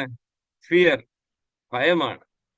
എന്തിനെ കുറിച്ചാണ് ഭയപ്പെടുന്നത് എന്ന് ചോദിച്ചാൽ പോലും വ്യക്തമായ ഒരു ആൻസർ പറയുവാൻ പലർക്കും കഴിയത്തില്ല. But the fact remains that they are afraid. അവര് ഭയത്തോടെയാണ് ദിനരാത്രങ്ങൾ കഴിക്കുന്നത്. ഉറക്കത്തില് പലരും ഞെട്ടി ഉണരാറുണ്ട്. ദുസ്വപ്നങ്ങളൊന്നും കണ്ടുണരുന്നതാകണമെന്നില്ല. Unconscious fears. ഇതിന്റെ എല്ലാം മൂല കാരണമെന്ന് പറയുന്നത് പരിശുദ്ധാത്മാവിനാൽ ദൈവമക്കളായ നമ്മുടെ ഉള്ളിലേക്ക് പകർന്നിരിക്കുന്ന ആ സ്നേഹം, അതിന്റെ തികവ്, അതിന്റെ നിറവാണ്. യോഹന്നാൻ അപ്പോസ്തലൻ തന്നെ തന്റെ 1-ാം ലേഖനത്തില് നമ്മളിപ്പോൾ കേട്ടതുപോലെ 4-ാം അധ്യായത്തിൽ പറഞ്ഞിരിക്കുന്നു, സ്നേഹത്തിൽ ശരിക്കു പറഞ്ഞാല് ഒരു ദണ്ഡനം, സ്ട്രഗിള് ഇല്ല എന്നുള്ളതാണ്. തികഞ്ഞ സ്നേഹമാണ് ഭയത്തെ. അപ്പോൾ ഭയപ്പെടുന്ന വ്യക്തി ടോർമെന്റഡ് ആണ് ഇൻസൈഡിൽ. പലപ്പോഴും ഒരു ഡോക്ടറോട് പോലും വിശദീകരിക്കാൻ കഴിയാത്ത നിലയിൽ പലരും നമ്മുടെ ഇടയിൽ തന്നെ ചില പ്രിയപ്പെട്ടവര് സ്ട്രഗിൾ ചെയ്തുകൊണ്ടിരിക്കുകയാണ്, ടോർമെന്റഡ്. അപ്പോൾ ഈ വിഷയത്തിന്റെ സ്പിരിച്വൽ ആയിരിക്കുന്ന ഒരു തലം, ഒരു മാനത്തെ കുറിച്ചാണ് ബ്രദർ ജിനു നമ്മോട് സംസാരിച്ചത്. അതിന് മറ്റു തലങ്ങൾ ഉണ്ടാകാം, സൈക്കോളജിക്കലായിട്ടുണ്ടാകാം, ശാരീരിക പ്രശ്നങ്ങൾ കൊണ്ട് ഉണ്ടാകാം, ചുറ്റുപാടുമുള്ള സാഹചര്യങ്ങൾ ഉണ്ടാകാം. പക്ഷെ ആത്മീയമായിരിക്കുന്ന അതിന്റെ മൂല കാരണമെന്ന് പറയുന്നത് നാം ദൈവസ്നേഹത്തിൽ തികഞ്ഞവരാകുന്നില്ല എന്ന് പറഞ്ഞാൽ ആ സ്നേഹത്തിന്റെ വ്യാപ്തിയേക്കാൾ അധികം അതിന്റെ ക്വാളിറ്റിയാണ് ഞാൻ മനസ്സിലാക്കുന്നത്. It is not just human love, it is divine love. ദിവ്യമായിരിക്കുന്ന സ്നേഹമാണ്. ആ സ്നേഹ കൂട്ടായ്മയാണ് പാപം ചെയ്യുന്നത് വരെ ഏദനിൽ ആദമിന് ഹവ്വയ്ക്കും പെർഫെക്റ്റ് പീസ് നൽകിയത്. പാരഡൈസ് ബ്ലിസ് എന്ന് പറയുന്ന മറ്റൊന്നുമല്ല. പാരഡൈസ് ലോസ്റ്റ് ആൻഡ് പാരഡൈസ് റീഗെയിൻഡിലെ ജോൺ മിൽട്ടൺ ഈ കാര്യങ്ങളൊക്കെ പ്രതിപാദിക്കുന്നുണ്ട്. ഇതിന്റെ ഫിലോസഫിക്കൽ തലങ്ങളുമൊക്കെ അദ്ദേഹം പറയുന്നുണ്ട്. പക്ഷെ ഒരു കാര്യം വ്യക്തമാണ്, ഭയം എന്ന ആദ്യം ഫസ്റ്റ് മെൻഷൻ എന്ന് ബൈബിളിൽ പറയുന്ന ഫസ്റ്റ് മെൻഷന് വളരെ പ്രാധാന്യമുണ്ട്. ഏതെങ്കിലും ഒരു പദം ആദ്യം വരുന്നത് നമ്മളവിടെ കണ്ടല്ലോ. ഉൽപ്പത്തി പുസ്തകത്തില് ഭയമെന്നുള്ള വാക്ക് വന്നത് എവിടെയാണ്? പാപത്തോട് ചേർന്നാണ് ഭയം വന്നത്. നിന്റെ കാലൊച്ച കേട്ട്, തോട്ടത്തിൽ നിന്റെ ശബ്ദം കേട്ട് നഗ്നനാകുന്നതുകൊണ്ട് ഞാൻ ഭയപ്പെട്ട് ഒളിച്ചു. വാസ്തവത്തിൽ ഞാൻ എന്റെ വാക്കുകൾ ദീർഘിപ്പിക്കുന്നില്ല. ഇതിന്റെ ഒരു എനിക്ക് മനസ്സിലായ സമ്മറി ഞാൻ പറയാൻ ശ്രമിക്കുകയാണ് ചെയ്തത്. ഭയപ്പെട്ട് ദൈവത്തിൽ നിന്ന് ഒളിക്കുന്ന ആദവനെ ഹവ്വയെ നാം കാണുന്നു. എന്നാൽ ദൈവം അവരെ ഭയമില്ലാത്തവരാക്കുവാൻ അവർക്ക് മൃഗത്തിന്റെ വസ്ത്രം, നഗ്നത മറയ്ക്കാൻ കൊടുക്കുന്നു. ദൈവത്തിന്റെ ശബ്ദം അവര് കേൾക്കുന്നു. മാത്രമല്ല, കയീനും അടുത്ത തലമുറയിലെ കയീന് ഹാബേലിനെ കൊന്നതിന് ശേഷവും അവന് ഭയം അവനെ വേട്ടയാടി. ദൈവം അവനെ കൊല്ലാതിരിക്കാൻ ഒരു അടയാളം അവന്റെ മേൽ വെച്ചെന്നൊക്കെ നമ്മൾ വായിക്കുന്നുണ്ട്. നമ്മളെ ഭയമില്ലാത്തവരാക്കുവാൻ. ലൂക്കോസിന്റെ സുവിശേഷത്തില് ദൈവജനത്തിന് വരാനുള്ള മഹാസന്തോഷത്തെ കുറിച്ച് ഗോസ്പൽ പ്രൊക്ലമേഷന്റെ തുടക്കത്തിൽ പറയുന്ന ഒരു കാര്യമുണ്ട്. ആയുഷ്കാലമൊക്കെയും ഭയം കൂടാതെ തിരുസന്നിധിയിൽ നാം അവനെ ആരാധിക്കേണ്ടതിന് കൃപ നൽകുന്ന ഒരു സദ്വർത്തമാനമാണ് പ്രിയപ്പെട്ടവരെ നാം സുവിശേഷത്തിലൂടെ കേട്ടിരിക്കുന്നത്. അങ്ങനെയാണെങ്കിൽ ഇന്ന് രാത്രിയില് ആശങ്കയും ഭയവും ഹൃദയത്തെ വേട്ടയാടുന്ന ആരെങ്കിലും ഈ വചനങ്ങളെ കേട്ടെങ്കിൽ ദൈവത്തിന്റെ വചനം നമുക്ക് ഉറപ്പ് തരുന്നു. കർത്താവായ യേശു ക്രിസ്തു ക്രൂശിൽ നിവർത്തിച്ച ആ വലിയ വീണ്ടെടുപ്പിന്റെ ഒരു അവിഭാജ്യ ഘടകമാണ് യേശു കർത്താവ് അനുഭവിച്ച, താൻ കൈയാളിയ അതേ പീസ്, അതേ സമാധാനത്തിൽ നമുക്ക് നിരന്തരം ജീവിക്കാൻ കഴിയും. അപ്പോൾ ഭയമോ ഇനി എന്നിൽ സ്ഥാനമില്ല എന്ന് ഈ അടുത്ത കാലത്ത് ഒരു ഗായകൻ പാടാനിടയായി. നിരാശ എന്നെ തൊടുകയില്ല എന്ന് പാടി. നമ്മുടെയൊക്കെ ജീവിതത്തില് നാം ആനന്ദമുള്ളവരായിട്ട് ഭയം കൂടാതെ എല്ലാ ദിവസവും ജീവിക്കുവാൻ നാം സ്വാഭാവികമായിട്ട് വലിയ ധൈര്യശാലികളാകുന്നത് കൊണ്ടല്ല അത് സംഭവിക്കുന്നത്. മറിച്ച് സ്നേഹത്തിൽ നിറഞ്ഞവരായി നിൽക്കുമ്പോൾ, ദൈവത്തോടുള്ള സ്നേഹം, കർത്താവിനോടുള്ള കൂട്ടായ്മയിൽ നാം വളർന്നു വരുന്ന സമയത്ത് നമ്മുടെ ഉള്ളിൽ നിന്നും ഭയം തനിയെ മാറിപ്പോക്കൊള്ളും. ആ ടോർമെന്റ്, ആ വേദനിപ്പിക്കുന്ന അനുഭവങ്ങളെ, സ്ട്രഗിൾസ് എല്ലാം ഓടി മറയും. അത് ഓരോ അളവിൽ അനുഭവിക്കുന്ന പ്രിയപ്പെട്ട സഹോദരങ്ങള് ഇന്ന് ഈ മീറ്റിംഗിലുണ്ട്. ഞാൻ അതിനായിട്ട് ദൈവത്തിന് സ്തോത്രം ചെയ്യുന്നു. ഹല്ലേലൂയ. നമ്മുടെ മുൻപാകെ ചില സമയങ്ങളുണ്ട്. നിങ്ങൾക്ക് നിങ്ങളുടെ അനുഭവം, കേട്ട കാര്യങ്ങൾ നിങ്ങളെ ഏത് നിലയില് നിങ്ങളെ സ്വാധീനിച്ചിട്ടുണ്ടെന്നുള്ളത് പറയുവാനായിട്ട് നിങ്ങൾക്ക് സംസാരിക്കുവാനും പ്രാർത്ഥിക്കുവാനും ഉള്ള സമയമുണ്ട്. അരമണിക്കൂർ സമയം നമുക്കുണ്ട്. മഴ ചില സ്ഥലങ്ങളില് ബുദ്ധിമുട്ടുണ്ടാക്കിയിട്ടുണ്ട്. ചില വീടുകളിൽ ഇലക്ട്രിക് സപ്ലൈ ഇല്ല എന്ന് ഞാൻ മനസ്സിലാക്കുന്നു. ഇവിടെയും ഇല്ല. എന്നാൽ ദൈവം നമ്മെ കേൾപ്പിച്ച വചനങ്ങളെ നാം ഹൃദയത്തിൽ ധ്യാനിക്കണം. ചില പ്രിയപ്പെട്ടവർക്ക് ജോലി സംബന്ധമായിട്ടും ഒക്കെ വൈകിയേ ജോയിൻ ചെയ്യാൻ കഴിഞ്ഞുള്ളൂ.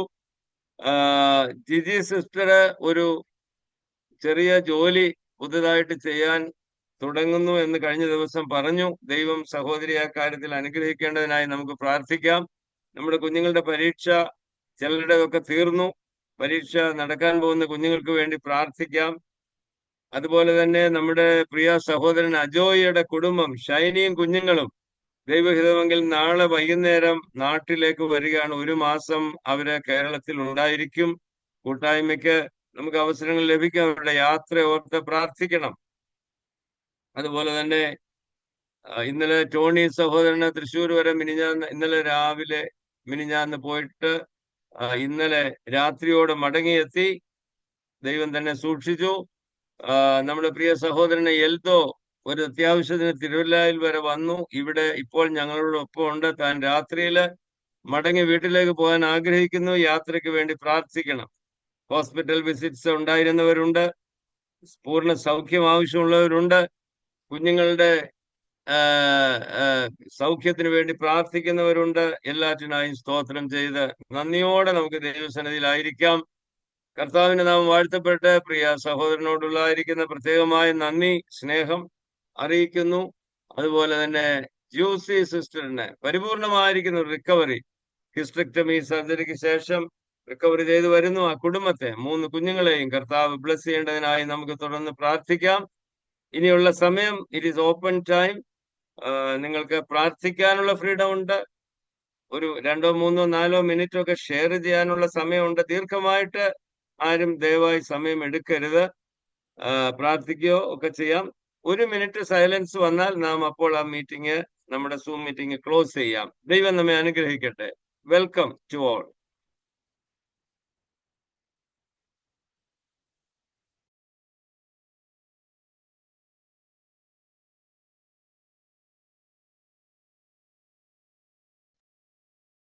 ദൈവം അനുഗ്രഹിക്കും.